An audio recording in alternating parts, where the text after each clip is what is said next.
Boa noite, irmãos. É muito bom estar de volta. Fiquei só 14 dias fora, mas para mim pareceu muito mais tempo. Estava com saudade de vocês. Todo mundo pergunta, mas meu filho está bem, graças a Deus. Tirei esses dias para adaptar, né, a rotina, se bem que a gente está lutando para adaptar, né, acorda a noite inteira, troca dia pela noite, tá uma maravilha. Mas é uma luta muito boa esse tempo com o nosso filhinho que nasceu. Para o texto dessa noite, nós vamos dar continuidade a uma breve exposição que eu estou fazendo no livro de Isaías com os irmãos, no capítulo 11 do livro. A minha ideia é pregar o restante do capítulo 11 hoje e o capítulo 12 na próxima semana. Então, Isaías 11, hoje do versículo 10 até o versículo de número 16.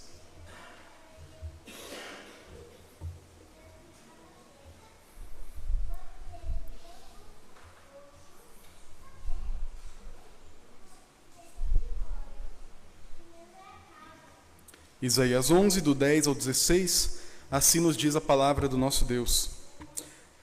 Naquele dia, recorrerão as nações à raiz de Jessé, que está posta por estandarte dos povos, a glória lhe será a morada. Naquele dia, o Senhor tornará a estender a mão para resgatar o restante do seu povo, que for deixado da Assíria, do Egito, de Patros, da Etiópia, de Elão, de Sinar, de Ramate e das terras do mar. Levantará um estandarte para as nações, ajuntará os desterrados de Israel e os dispersos de Judá recolherá desde os quatro confins da terra. Afastar-se-á a inveja de Efraim, e os adversários de Judá serão eliminados. Efraim não invejará Judá, Judá não oprimirá a Efraim. Antes voarão para sobre os ombros dos filisteus ao ocidente, juntos despojarão os filhos do Oriente, contra Edom e Moabe lançarão as mãos, e os filhos de Amon lhes serão sujeitos. O Senhor destruirá totalmente o braço do mar do Egito, e com a força do seu vento moverá a mão contra o Eufrates, e o ferindo dividi-lo-á em 7 canais, de sorte que qualquer o atravessará de sandálias. Haverá um caminho plano para o restante do seu povo, que for deixado da Síria como houve para Israel no dia em que subiu da terra do Egito. Até aqui a leitura da palavra. Vamos orar, pedindo que Deus nos ilumine, nos instrua e transforme nossa vida pelo poder da sua palavra. Santo Deus, obrigado pelo privilégio que é estarmos aqui nessa noite, Senhor. Poderíamos estar em qualquer lugar, poderíamos estar fazendo qualquer outra coisa, mas o seu Espírito Santo nos chama, nos leva para casa, para juntos aqui como família, juntos aqui como igreja, estudarmos a Tua palavra, cantarmos ao Teu nome, termos tempo de comunhão uns com os outros, orar e aprender e sermos edificados pelas orações de nossos irmãos. Como é bom estar aqui nesse lugar, Pai. E nós pedimos que agora, nesse momento de conhecimento da palavra, de revelação da Tua vontade, que o Senhor ilumine nosso coração para que, através do texto inspirado pelo Senhor, a Tua palavra faça morada em nossa vida, transformando o que tem que ser mudado e nos capacitando a sonhar, a imaginar e esperar o mundo que o Senhor está criando através de Jesus Cristo. É o que nós pedimos em nome dEle. Amém. Meus irmãos, no último texto que eu preguei em Isaías capítulo 11, nós vimos o versículo 1 ao versículo 9, onde eu falei tentei ser breve, apesar de ser um texto muito descritivo, com muitos detalhes, quem é o Rei Jesus e como que é o reinado do Rei Jesus. E a gente precisa entender um pouquinho disso para conseguir entender o que vem aqui agora. Porque nessa ocasião, eu falei justamente sobre o que nós esperamos de uma figura de tanta importância como Jesus. Nós pensamos em figuras de autoridade do nosso mundo e nós temos um certo temor no caso de alguns, um certo desrespeito no caso de outros, que também não se dão ao respeito. Nós temos posturas diferentes com pessoas poderosas, pessoas que com uma palavra, com um gesto, podem mudar o mundo. Mas e diante de Jesus? O que, ao olhar para Jesus, nós vamos enxergar? E o que, ao nos submetermos a Ele, podemos experimentar? E nós vimos essa última mensagem, do capítulo 11, do 1 ao 9, que Jesus é aquele homem pleno do Espírito Santo, com todas as capacidades que um líder precisa para governar bem o seu povo. E o que ele faz? Usa cada uma dessas capacidades para cuidar de você, para cuidar do povo dele. Ele é o rei mais digno, poderoso e capacitado, e ao mesmo tempo a pessoa mais acessível, amorosa e acolhedora que existe. E nós vimos depois que ele usa tudo isso que ele tem, tudo aquilo que ele é, para transformar esse mundo, e o está fazendo e vai fazer até o último dia. Com aquela figura maravilhosa que enche nossa imaginação, quando fala sobre a vaca, a ovelha e a criancinha de colo, caminhando junto com o leão, o lobo e as cobras.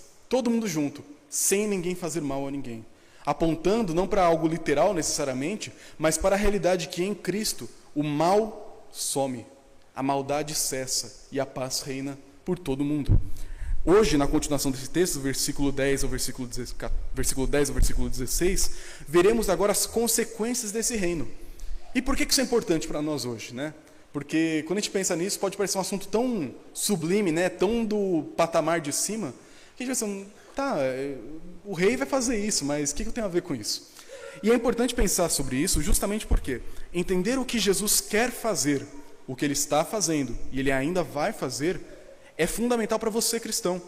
Porque se você é cristão, você está debaixo da cruz de Cristo, debaixo da liderança dele. E a missão do seu rei é a sua missão. A vitória dele é a sua vitória. E a alegria dele, o sonho dele, é o seu sonho, a sua alegria. Por isso, muitos cristãos não sabem o que estão fazendo nesse mundo. Eles são cristãos de fato, amam Jesus. Quando perguntam sobre ele, falam, ele é o meu Salvador. Ele mudou a minha vida. Ele me salvou do meu pecado. Glória a Deus por isso. E agora? E depois da salvação? O que ele quer de você? Eu acho que ele quer que eu vá para a igreja. Tá aí. Para quê? Por quê? Onde que toda essa obra, que começou lá na eternidade, quando ele te amou e te escolheu, no tempo te chamou, te trouxe para cá, vai culminar? Para onde o seu chamado e a sua vida, nossa vida como igreja, tem que ser direcionada? Por isso que esse texto ele é tão importante, porque é um texto que mostra qual que é a missão de Jesus, o que ele quer fazer, está fazendo e ainda vai fazer sozinho, porque ele tem todo o poder para fazer isso, mas ele, sendo tão sublime, escolhe fazer essa obra que ele poderia fazer sozinho, através de nós, aqui nessa terra. É por isso que no final do Evangelho de Mateus, temos a grande comissão. Não é a grande missão de Jesus, é a grande comissão. Ele nos torna cooperadores da missão dele. Participamos da missão de Jesus. E esse texto vai mostrar a grande comissão no Antigo Testamento, o grande desejo de Deus para cada um daqueles que fazem parte do seu povo. O texto vai começar dizendo, com uma frase muito interessante, naquele dia. E essa frase, naquele dia, é muito importante nos livros proféticos, e aqui é só para a gente conseguir entender melhor o livro, porque não fala de um dia específico e pontual muitas vezes. Quando os profetas falam naquele dia, possivelmente Isaías teve um sonho, teve uma visão, e ele sonhou com um mundo diferente. Sonhou com uma realidade onde os animais caminhavam juntos, onde ele viu coisas maravilhosas. E agora ele fala, naquele dia, e alguém poderia perguntar, que dia, Isaías? É ano que vem? Daqui a 5.000 anos? Que dia é esse? Isaías só poderia dizer, naquele dia. Em um momento no futuro. Quando nós olhamos para frente na história, nós não sabemos colocar datas especificamente, mas nós sabemos, quando olhamos para o fim daquela história, no que ela vai culminar. É como você agora olhando aqui para frente do culto, né? Nós temos essa disposição de cadeiras olhando para frente. Você, se você está mais profundo, onde está o Julinho lá na porta, você vai ver várias nucas olhando para cá. Essas nucas seriam os dias na história da humanidade em que coisas foram acontecendo. Mas uma coisa que todo mundo que consegue enxergar é a parede. Ainda que tenha muitas coisas no meio do caminho, existe uma realidade final, uma realidade que estabelece o limite nisso tudo. Quando Isaías fala naquele dia, é como se ele dissesse, olhando para frente, nesses dias, nos eventos futuros, no agir de Deus na história, temos uma certeza. Naquele dia. Quando, Isaías? Naquele dia. Então, o que Deus vai fazer naquele dia? O que Deus vai fazer quando ele agir de maneira poderosa na história, trazendo então esse homem cheio do Espírito Santo que transforma todas as coisas? O versículo 10 começa dizendo, naquele dia recorrerão as nações à raiz de Jessé, que está posta por estandarte dos povos. A glória lhe será a morada. Então esse texto começa a mostrar para nós que em Jesus, a missão de Jesus vai ser um estabelecimento. É um ponto que o autor vai usar várias vezes aqui no texto. Ele fala de um estandarte. É como se fosse agora uma bandeira fincada no campo de batalha, onde todos os soldados sabem para onde olhar. Onde um ponto de referência, onde qualquer pessoa sabe se localizar a partir dela. Deus vai colocar um estandarte. Ele vai colocar um marco na história.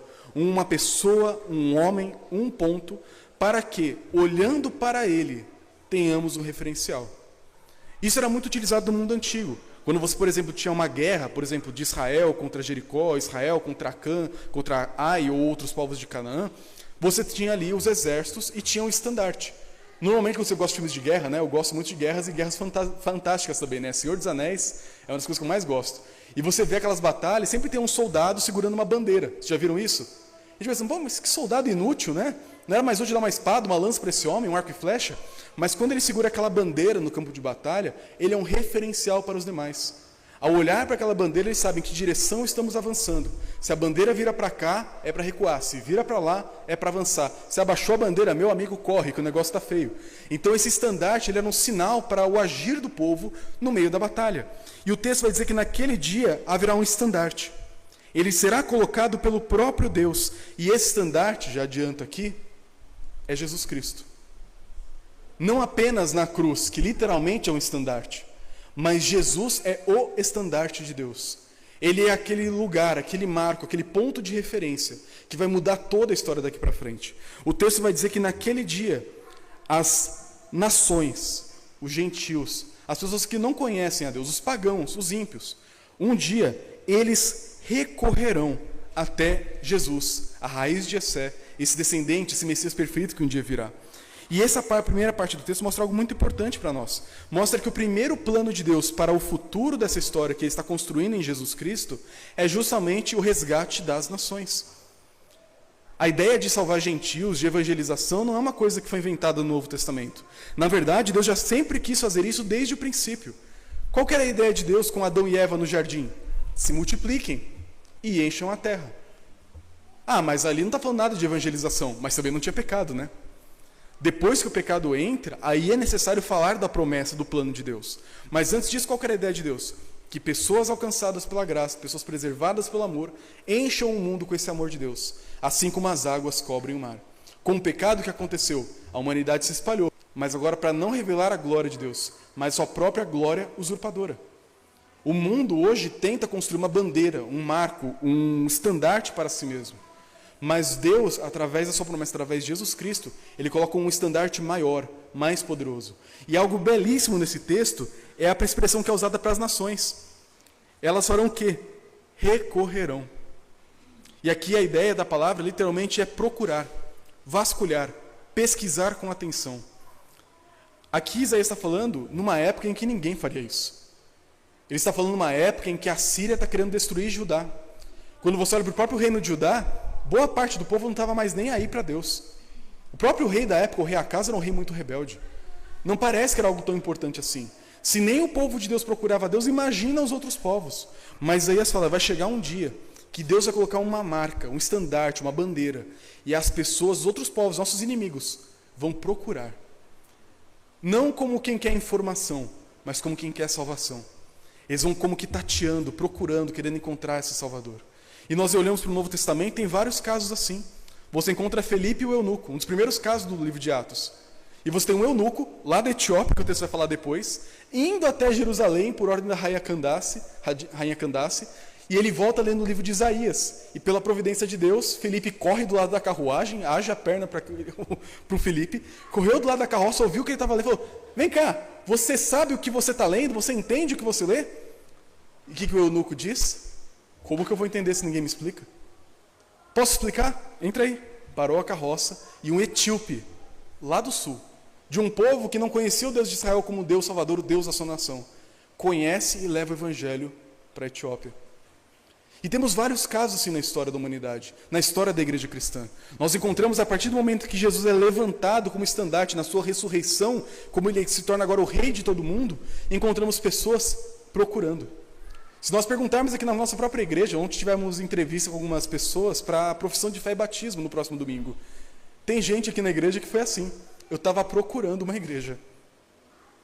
E eu achei. Eu estava procurando paz para o meu coração. E eu achei. Eu queria encontrar algum sentido. E eu achei. E claro, quando a gente olha para a história da Escritura, a gente sabe que por detrás de toda essa busca, havia um Deus que estava chamando no coração. Mas chamou de uma forma tão poderosa que a pessoa começou a procurar. E pessoas hoje chegam às igrejas querendo saber mais do Evangelho, querendo saber mais de quem é Jesus. Por quê? Porque Jesus faz isso. E Ele quer fazer isso através de nós. Jesus sozinho, Ele poderia fazer tudo o que Ele quer fazer, mas Ele escolhe nos inserir na missão dEle. E o que nós temos que fazer com a igreja a partir desse primeiro versículo? Olhar para Ele e perceber a nossa missão hoje é mostrar Jesus. É ter um estandarte, um Cristo erguido, não num símbolo de madeira. É um símbolo muito bonito a cruz de Cristo. Mas isto não é o Evangelho, o instrumento de madeira. Ele representa. Mas o verdadeiro Cristo, ele vai ser demonstrado por meio de nossas vidas, por meio de nossas bocas. Uma igreja vitoriosa, uma igreja saudável, não é aquela igreja com prosperidade material, não é aquela igreja com grande impacto na sociedade, aquela igreja que sai no jornal, aquela igreja que está envolvida com a Câmara dos Vereadores da seu município.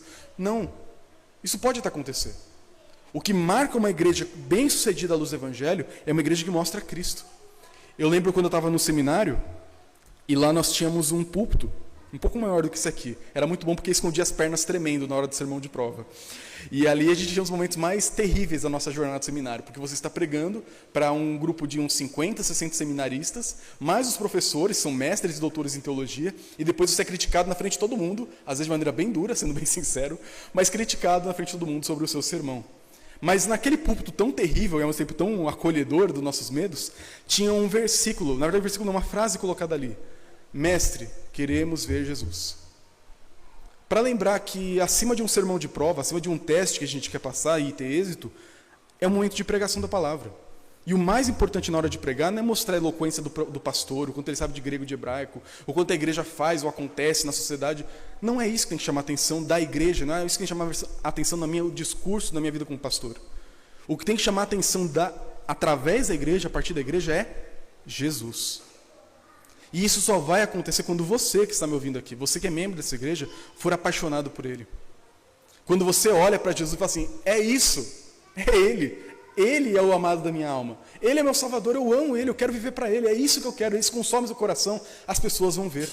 Você não vai ter que fazer um curso necessariamente de oratória. Você não vai ter que ir para um seminário, fazer um doutorado em teologia para saber pregar o Evangelho. Porque o amor que consome seu coração vai ser tão grande que as pessoas vão olhar e vão começar a procurar e falar assim: vem cá, por que você está tão bem nessa situação? Ou talvez uma situação ruim. Olha, eu vi que você está passando por um momento de luto, mas eu vi você chorando, mas não parece ser tão terrível assim. Você não amava aquela pessoa? Não, eu amava muito. Mas eu tenho esperança.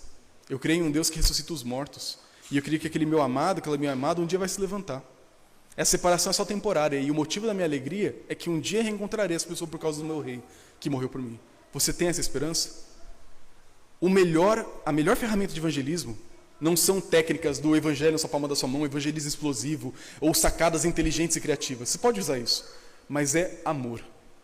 Um amor que te faz parecido com Jesus. E as pessoas olham para você, veem o Jesus e começam a procurar Cristo em você. Começam a procurar Cristo na nossa igreja. Porque nós não somos uma igreja que prega prosperidade ou qualquer outra ideia que é humana que pode ser inventada. Inteligência emocional, uma ideia de coach. Não, queremos falar de Jesus. Isso tem que ser a nossa marca. E isso que vai atrair as pessoas a Cristo, porque elas procurarão por isso, pelo Jesus glorioso que está levantado para os povos. E o final do versículo 10, a gente poderia ficar a noite inteira só nesse versículo, diz que a morada deste, que é o estandarte, é a glória. Já mostrando para nós quem é esse estandarte. É o próprio Jesus, o homem que foi erguido numa cruz e foi sepultado. Foi erguido às alturas ressurreto. E hoje habita na glória, de onde ele vai voltar para reinar para todo sempre. Então a primeira coisa que Deus quer nos envolver nessa missão é nós reconhecermos que Ele quer atrair pessoas para si. Ele quer atrair os povos, Ele quer atrair os descrentes. Aquela pessoa que você pensa, esse aqui não converte, é esse mesmo que Deus quer chamar através de você, mostrando Cristo através de sua vida e de suas palavras. Mas o texto vai continuar, mostrando agora o resgate que Deus fará com o seu povo. Versículo 11 e 12. Naquele dia, lembrem, no futuro, o Senhor tornará a estender a mão para resgatar o restante do seu povo que foi deixado da Síria, do Egito, de Patros, da Etiópia, de Elão, de Sinar, de Ramate e das terras do mar. Levantará um estandarte para as nações, ajuntará os desterrados de Israel, os dispersos de Judá, e recolherá desde os 4 confins da terra. E aqui talvez seja a parte que vai complicar seu entendimento do texto se você não prestar atenção. Preparando a mensagem, fica pensando qual seria o jeito mais simples de explicar isso, sem virar um estudo bíblico detalhado. Mas, em poucas palavras, muitas vezes as profecias do Antigo Testamento, que é até uma dica para você ler os profetas, vai ser utilizado um linguajar que para o ouvinte faria total sentido. um contexto da experiência do ouvinte para falar de uma realidade mais profunda.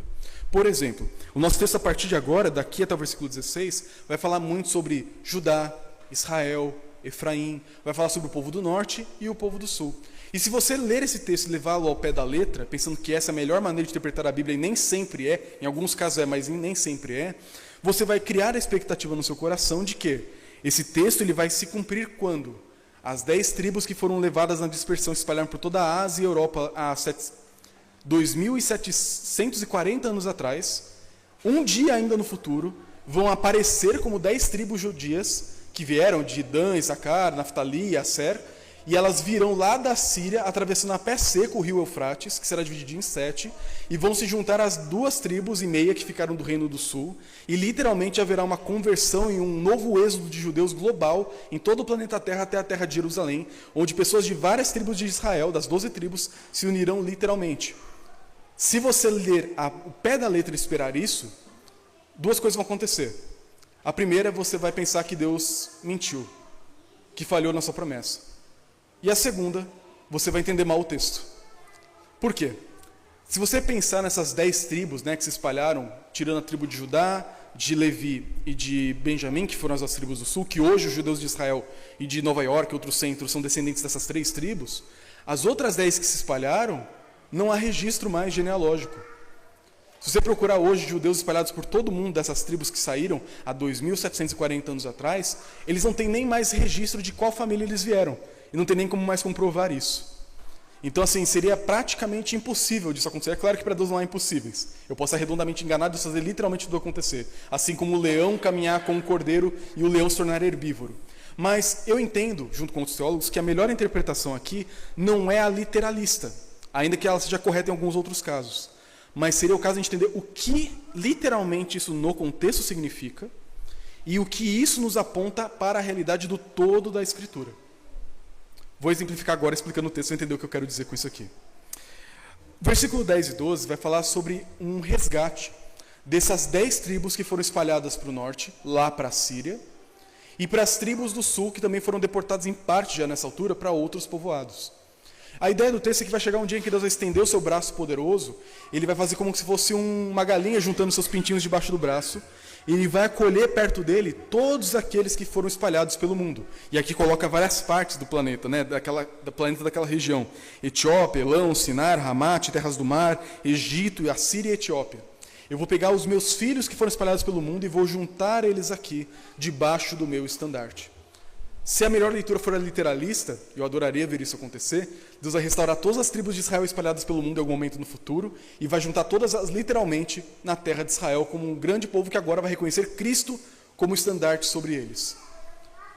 Mas provavelmente não é a melhor leitura do texto. O mais provável aqui é entendermos que, ao falar sobre esse resgate dos povos, Deus está mostrando através dessa bipartição, povo do norte, povo do sul, povo em inimizade aqui, povo em inimizade ali, que ele está apontando para o todo do resgate que ele fará na história. Traduzindo em miúdos, lembra de Efésios 2, que estudamos ano passado? Que Cristo veio para derrubar o muro de separação entre judeus e os gentios? É disso que, em última instância, Isaías está falando. Ele está mostrando que em um dia, debaixo do estandarte, que é o Rei Jesus, morto na cruz, sepultado, ressurreto e glorioso nos céus, ele vai reunir os povos que viviam em inimizade.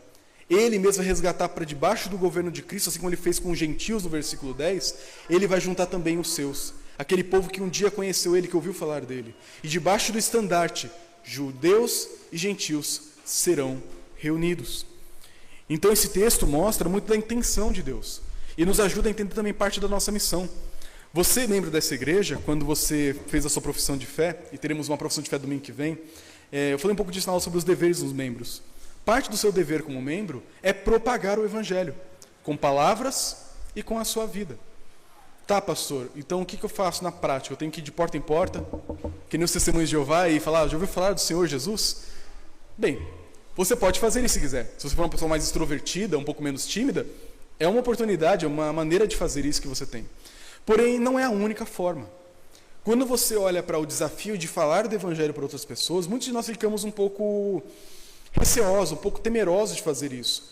Eu não sei se alguém aqui não tem 0 papas na língua para evangelizar. Alguns são assim, tem aquele dom de evangelista, né? Aquela pessoa que se você der um microfone na mão, uma caixa de som, vai na Praça da Sé e junta uma galera lá para ouvir o evangelho. Tem alguns que são assim pela graça de Deus. Eu não sou assim. Eu não sou um pastor nesse sentido evangelista. Eu não tenho essa capacitação ministerial de um evangelista. Eu tenho capacitação de pastor e mestre. Eu não sei fazer isso tão bem quanto alguns fazem. Graças a Deus por isso. Se todo o corpo fosse orelha, não teríamos um corpo, teríamos sim uma aberração. Mas todo cristão, inclusive pessoas mais introvertidas, pessoas mais tímidas, pessoas sem essa capacitação especial, devem sim se envolver com a missão. Ah, pastor, mas é difícil. É difícil mesmo. Ah, pastor, mas vão falar não para mim. Provavelmente. Você chega para a pessoa falando que ela vive a vida dela inteira errada, e ela tem que crer num homem que viveu e morreu há 2000 anos atrás e é Deus e governa para todo sempre. É bem provável que a pessoa não vai gostar do que vai ouvir. É bem provável que pareça um papo de maluco em alguma medida. Porém, é esse papo de maluco, como diria o apóstolo Paulo, que é loucura para esse mundo, que salva as pessoas. Você hoje que está aqui, um dia achou isso um papo de maluco. E talvez hoje, crente, você olhe para trás e diz assim, eu creio nisso aqui mesmo? É isso mesmo que eu acredito? Eu acho que espero que ninguém me pergunte sobre isso, porque eu tenho um pouco de vergonha de falar. O evangelho às vezes é um pouco estranho mesmo. Mas o que deve nos motivar a tentar, a evangelizar, na medida do possível, com as ferramentas e habilidades que nós temos, é a mão desse texto. Quem que vai resgatar? Quem que vai atrair? Quem que vai chamar as pessoas? Deus. É Deus que junta as pessoas. Ele que é o desejoso de resgatar pessoas e fazer uma grande família debaixo do seu abraço. Por isso, quando a gente olha para uma passagem como essa, a gente tem que ficar maravilhado, porque a gente percebe, Deus quer salvar pessoas, Ele quis me salvar. Então Ele pode e vai te utilizar para ser parte dessa mão que resgata as pessoas. Quando você prega o evangelho, não é você que vai converter o outro, mas é Deus que converte através de você, através da palavra que você prega com a sua boca, que confunde as histórias da Bíblia às vezes. Não tenha medo de evangelizar. Não espere um perfeccionismo para então conseguir, quando eu aprender bem todas as partes da Bíblia, eu vou evangelizar. Você nunca vai fazer isso. Mas vá com aquele amor sincero que você tem por Jesus. Vá com o seu testemunho de vida. Lembra na exposição de Marcos que fizemos esse ano, do endemoniado gadareno? Ele vivia dominado por centenas de demônios. A partir do momento que ele foi liberto, ele não fez seminário, ele não fez um treinamento evangelístico, ele não fez nada. Ele somente foi enviado para contar para os outros o que Deus fez na vida deles. Você não tem que ter um curso de teologia para evangelizar. Você não tem que ter lido a Bíblia inteira para evangelizar. Você só tem que ter uma coisa para evangelizar: ter sido alcançado e impactado por Jesus. E isso é suficiente. É claro que o preparo, o treinamento, o conhecimento vai ajudar em muito, e muito, e muito nessa missão. Mas aquilo que você precisa é aquilo que você já experimentou. É uma frase que colocam na boca de um monte de gente, né? Agostinho, Charles Spurgeon, eu nunca sei de quem é essa frase. Mas o evangelismo, a evangelização, é um mendigo falando para outro onde ele encontrou o pão. Então, o pão foi dado a você. E Deus quer dar esse pão aos outros através de você, porque Ele é o braço que junta as pessoas debaixo de Jesus Cristo. E o texto continua agora, no versículo 13 e 14, para mostrar mais um interesse de Deus na missão de Cristo. O texto diz: afastar-se-á a inveja de Efraim, Efraim aqui simbolizando o reino do norte, e os adversários de Judá, reino do sul, serão eliminados. Efraim não invejará Judá, e Judá não oprimirá Efraim. Antes, pelo contrário, voarão sobre os ombros dos filisteus ao ocidente. Juntos despojarão os filhos do oriente. Contra Edom e Moabe lançarão as mãos, e os filhos de Amon lhes serão sujeitos. De novo, se levar ao pé da letra, eu gostaria de ver isso aqui acontecendo ao pé da letra.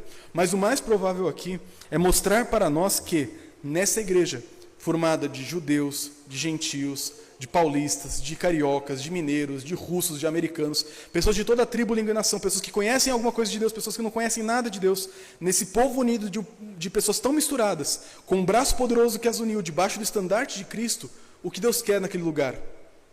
União. Ainda Paulo em Efésios capítulo 1, ele vai dizer que um dos propósitos, um dos sonhos de Deus, uma das metas de Deus com Cristo, com a missão de Cristo, é fazer o quê? Convergir nele todas as coisas. Isso inclui a gente, entre a gente. Porque você pode olhar para cá e falar assim: Efraim e Judá, ou seja, todas as tribos de Israel, eles vão ser unidos. Tá, eles vão viver bem. Tá. Mas está apontando para a gente isso aqui.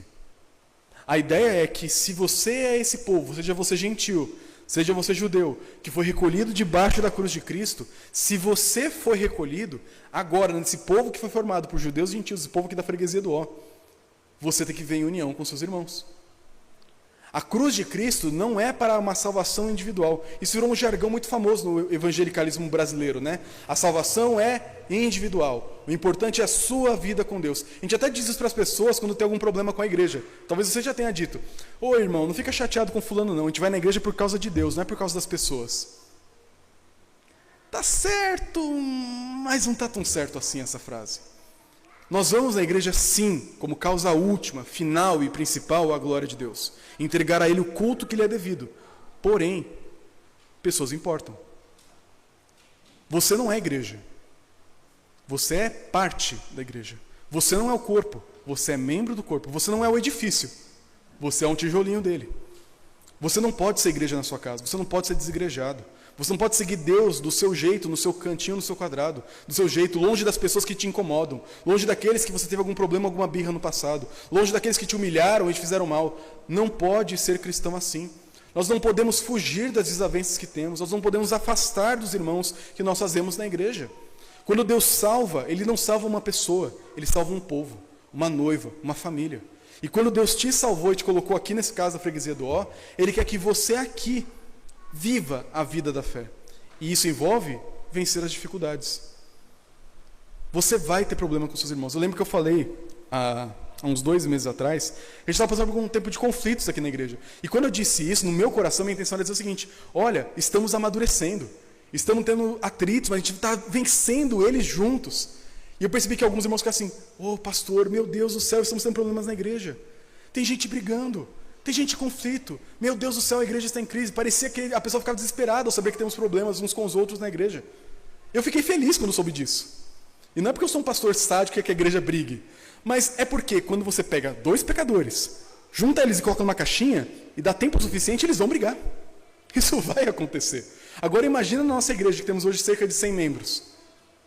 Como que a gente não vai ter problema? Óbvio que a gente vai ter. Eu vou ter problema com você, você vai ter problema, a gente vai ter problema com todo mundo aqui. Ter problemas na igreja é a coisa mais normal do mundo. E é esperado que isso aconteça, não é algo ruim. A gente não tem que fingir que a gente não tem, às vezes, uma briguinha, uma mágoa, coisa. Não tem que fingir isso. A gente também não tem que viver brigado, a gente tem que resolver. Mas a questão é, a igreja é um lugar onde a gente vai ser pecador também. E a gente vai aprender a resolver isso. Porque olha o que o texto diz. A inveja de Efraim, do povo do norte contra o reino do sul, vai acabar. A rixa do sul contra o norte vai acabar. Por quê? Porque agora eles entenderam quem eles são. Quando você olha para a cruz de Cristo, entende o estandarte que está sobre você, você entende quem você é e quem o outro é. Isso aqui pode parecer uma coisa muito básica, mas é o que a gente mais erra. Pense, faça um exercício agora, pense no último conflito que você teve com alguém. Não precisa ser necessariamente da igreja, pode ser em casa, com familiar, com cônjuge, com filho, com alguém no trabalho. Pense no último conflito que você teve. Se você fosse descrever para mim aquela pessoa, como você descreveria? Ah, o fulano de tal é uma pessoa invejosa, uma pessoa muito estúpida, uma pessoa rancorosa, uma pessoa que se acha, sempre quer sair por cima. Não, aquela pessoa lá, chegou na igreja há 3 meses e já quer sentar na janelinha. Eu estava aqui, quando essa aqui era só até aqui a igreja. Essa igreja teve tantas mudanças, né? Mas a gente começa a descrever e olhar o outro a partir da nossa perspectiva do problema. E esquecemos quem a pessoa é. Quando você tem um problema com uma pessoa que segue a Cristo, você não deveria olhar para o outro e encontrar ali seu inimigo. De forma alguma. Em Jesus, como que funciona o conflito? Eu percebo que eu sou pecador. Eu percebo que o outro é pecador. O mal que gerou esse conflito não é porque a pessoa é má de fábrica, ela é maligna e só quer o mal. A pessoa, ela é má, sim, todos nós somos maus em uma medida, mas a pessoa também é escrava dos seus pecados, muitas vezes. A pessoa está lutando pela sua santificação e caindo em áreas que eu não caio, mas também está caindo. A pessoa também está lutando. Quando você vê 2 cristãos em conflito, o que você tem que fazer com eles? O que você tem que fazer ser parte desse conflito? Entender que o maior problema que vocês 2 têm não é um e o outro, mas é o que está por detrás. É o pecado, é o diabo, é a morte, é o inferno. Olha o que o texto diz. Quando a inveja se afastar de Efraim, e os adversários de Judá serão eliminados. Quando o Reino do Norte e o Reino do Sul pararem de olhar um para o outro como inimigos, o que eles vão fazer? Essas mãos que se socam vão se unir e juntas vão lutar contra o real inimigo, que naquele contexto eram os filisteus, os amonitas, os amorreus, os moabitas, esses povos que faziam mal naquela época, que eram agentes de Satanás para trazer mal contra o povo de Deus.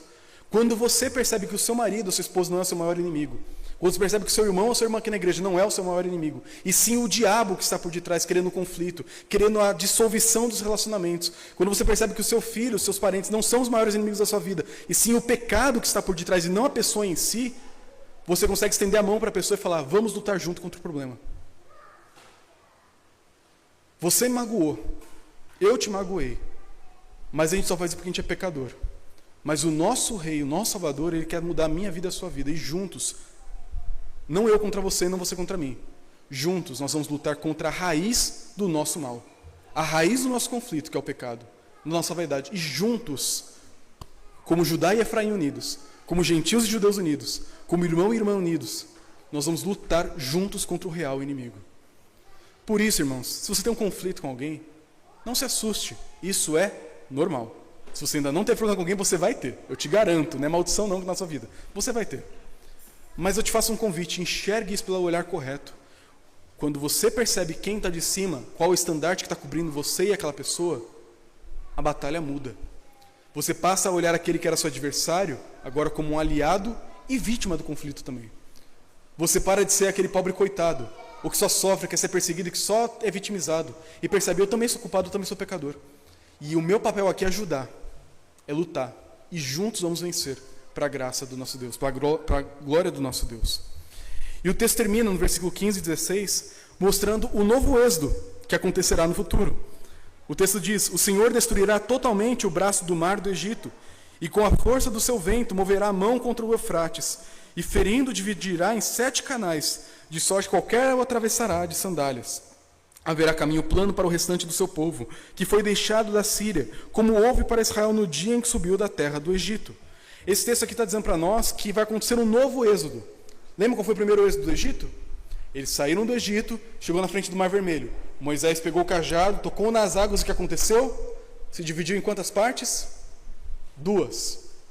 Agora que o povo está sendo levado lá para a Síria, escravizado no exílio, o que Deus fala que vai fazer? Assim como eu fiz com o Egito, agora eu vou fazer contra o Eufrates, o grande rio da Síria. E eu vou pegar esse rio, não vou dividir em 2 partes, vou dividir em 7. Como que você divide um rio tão grande como o rio Eufrates em 7 partes?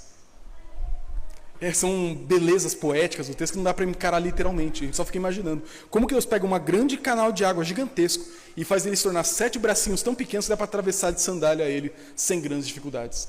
O ponto aqui do texto não é que literalmente isso vai acontecer, que Deus vai jogar um grande meteoro no rio Eufrates que vai dividir em 7 braços. Não, não é isso. A ideia do texto é que, no passado, quando olhamos para a história do Egito, do êxodo do Egito, nós percebemos um povo que foi escravizado, um povo que era pecador, muito rebelde, o restante da história prova isso, mas que Deus resgatou atravessando uma grande passagem por um único caminho para a sua salvação. Agora, o texto vai dizer que vai chegar um dia no futuro em que um novo êxodo vai acontecer, no qual a libertação por um único caminho não vai se dar por um mar que se divide em 2, mas em 7, simbolizando a perfeição desse ato que vai acontecer. E a ideia do texto é mostrar que esse exílio, que hoje o povo está começando a encarar, no passado, lá na época dos judeus, ele vai ter um fim. E aí surge um dos maiores problemas de todo o Antigo Testamento que os estudiosos têm que encarar. Ok, o êxodo, o exílio para a Babilônia, para a Síria vai acabar. Mas acabou mesmo? Porque se você olhar para o Antigo Testamento, você lembra da história de Esdras, de Neemias, de Esther, de Daniel, e você lembra, o povo foi levado para a Babilônia, antes disso uma parte foi levada para a Síria, e passaram 70 anos e voltaram da Babilônia. Voltaram mesmo. Mas tinha rei em Israel depois disso? Não tinha mais. A monarquia foi dissolvida. O que você tinha lá eram representantes, por exemplo, Zorobabel, que era descendente de Davi, deveria ser o rei, não sendo rei, mas apenas um funcionário público do império dos persas. Quando você olha para o êxodo, o exílio do final do Antigo Testamento, você percebe que eles vão, mas quando eles voltam, o exílio meio que não acaba direito. Eles continuam dominados pela Pérsia. Passa um pouco mais de tempo, os gregos dominam toda aquela região, inclusive os judeus. Passa um pouco mais de tempo, os romanos vêm e dominam toda aquela região, inclusive os judeus. Você chega no Novo Testamento, virando algumas folhas, e percebe o quê? Roma oprimindo os judeus e oprimindo os cristãos. Você termina a Bíblia lendo o Apocalipse, que mostra um retrato da batalha entre a igreja fiel e o mundo infiel, seja os judeus infiéis, seja Roma, a grande perseguidora do cristianismo já naquela época. Você olha para a história da Bíblia e percebe, parece que o êxodo, essa opressão, essa dominação dos inimigos, meio que não acabou com aqueles 70 anos do passado. Será que Deus falhou? Será que Deus mentiu? E esse tema do segundo êxodo, muito trabalhado por Marcos, ele é importante para você entender o que Deus está fazendo hoje e vai fazer no futuro. Abra sua Bíblia em Mateus, e eu quero terminar com esse texto. Mateus capítulo 1, primeira página do Novo Testamento.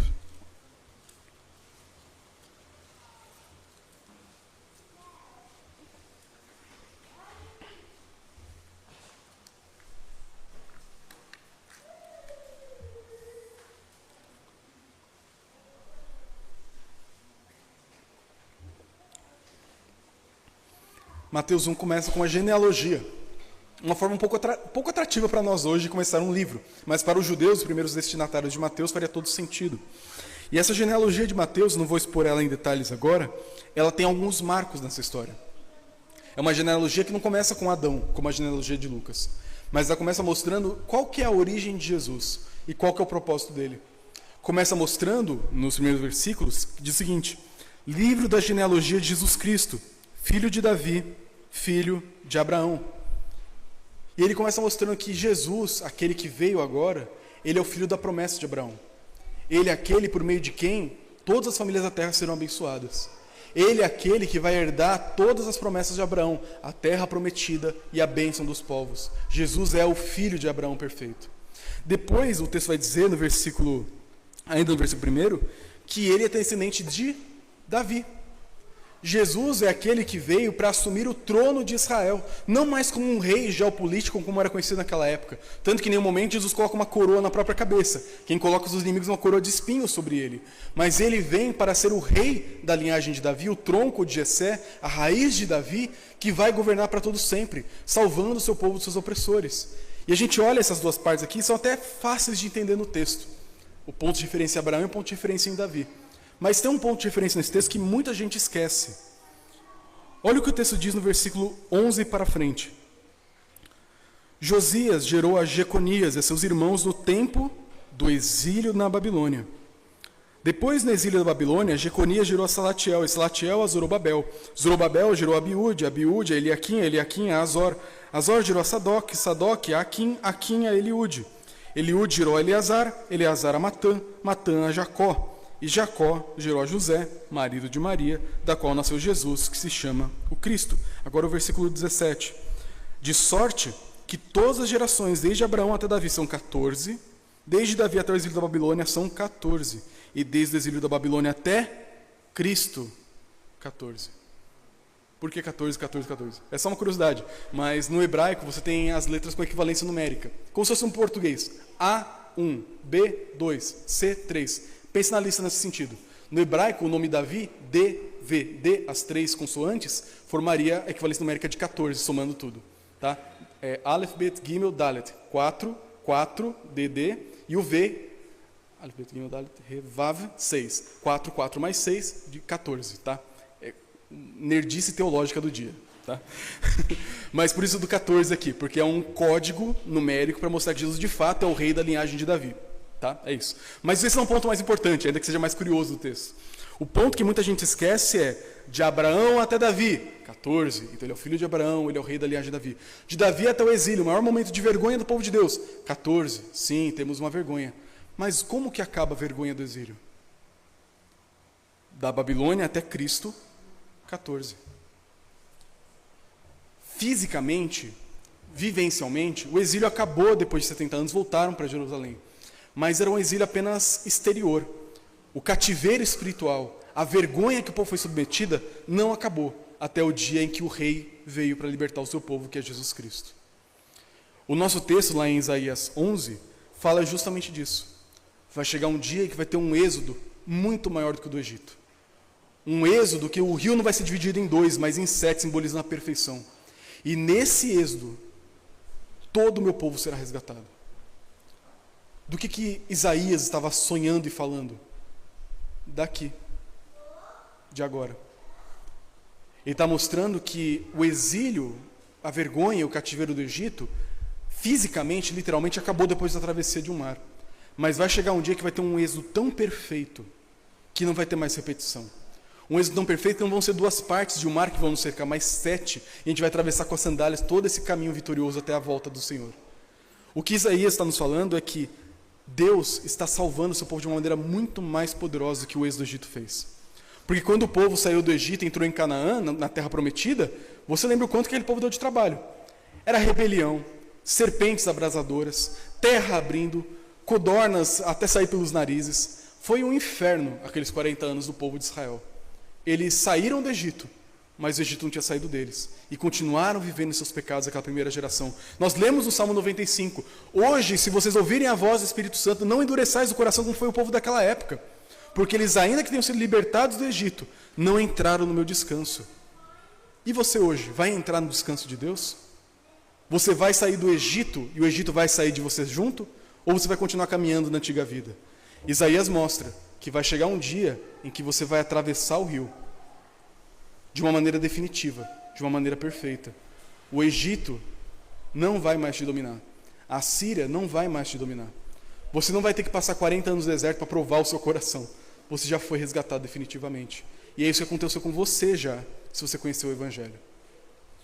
Se você conheceu Jesus e creu em Jesus, você já foi resgatado da sua morte para a nova vida. As águas do batismo simbolizam isso. Você está morrendo para a sua antiga vida, sendo lavado do seu antigo eu, para agora uma nova experiência que você vai ter debaixo do nome de Cristo. Você crê em Cristo? Você é parte desse novo êxodo. E como isso se aplica para nós, para a gente terminar essa mensagem? Isso se aplica para nós como igreja, entendendo o poder da nossa missão. Quando você prega o Evangelho para alguém hoje, você não tem que ter poucas expectativas não, você tem que sonhar e sonhar alto. Eu adoro sonhar essas coisas, eu sou muito otimista às vezes. Eu costumo orar pelas pessoas assim, que estão enfermas, eu já coloco a mão e já oro esperando o braço fazendo tlec, voltar na hora. Eu gosto de orar assim, com expectativa. E a gente tem que aprender a viver um pouco mais assim às vezes. Porque Isaías mostra uma realidade onde o êxodo ele é tão pleno e tão perfeito que não sobra resquício de dominação por detrás. Quando você orar por pessoas que você ama, que não conhecem a Cristo, não ore com pouca expectativa. Sabe o seu pai, a sua mãe, marido, sua esposa, seu filho, que você ore esperando a conversão deles? Ore com fé. Ore esperando uma mudança que só Deus pode fazer. Alguns que estão aqui hoje são fruto disso. Eu não quero expor demais não, Roger. Eu sei que você é mais tímido. Mas eu lembro quando a Rose chegou aqui na igreja. E falava, ora pelo meu marido, o Roger e tal, ele é meu resistente ao Evangelho. A gente orava. Eu lembro a primeira vez que você entrou aqui na igreja, eu falei assim, rapaz, olha o tamanho desse homem. Olha a cara de bravo dele, o Roger é um doce de pessoa. E eu fiquei assim, meu Deus, esse homem aqui vai dar trabalho, não sei como é que vai ser. E o Roger vai professar a fé dele domingo que vem ser batizado. Sim, o Roger é um caso de vários que nós temos aqui, temos vários Rogers aqui na igreja. Pessoas que assim, a gente olhava e falava, não, isso aí não muda não. Deus muda. Ele resgata de maneira tão poderosa, tão perfeita, que a gente não consegue fazer, mas Ele consegue. Por isso, olhando para o texto de Isaías 11, lembre do seguinte, Deus está chamando pessoas que odiavam os gentios para o conhecerem. Deus está resgatando aquelas pessoas que um dia já conheceram Ele para trazer para perto de si. E aqueles que Ele traz para perto vão brigar às vezes, mas Ele vai resolver o problema, mostrando o inimigo em comum e a unidade em comum que temos. E Ele vai fazer através de nós a obra da salvação dele. Ele vai resgatar pessoas através da sua igreja. Por isso, eu quero que a gente termine esse momento se preparando para a ceia do Senhor, lembrando disso. Essa é a missão de Jesus. Ela é a sua também? Eu sei que, por definição, se você é cristão, é. Mas você entende que é? Se sim, como que isso tem sido parte da sua vida como cristão ou não? Porque se você entende, como eu disse no começo da mensagem, Jesus me salvou, estou salvo, pronto, acabou. Agora é só esperar morrer e ressuscitar. Você não entendeu o que é cristianismo.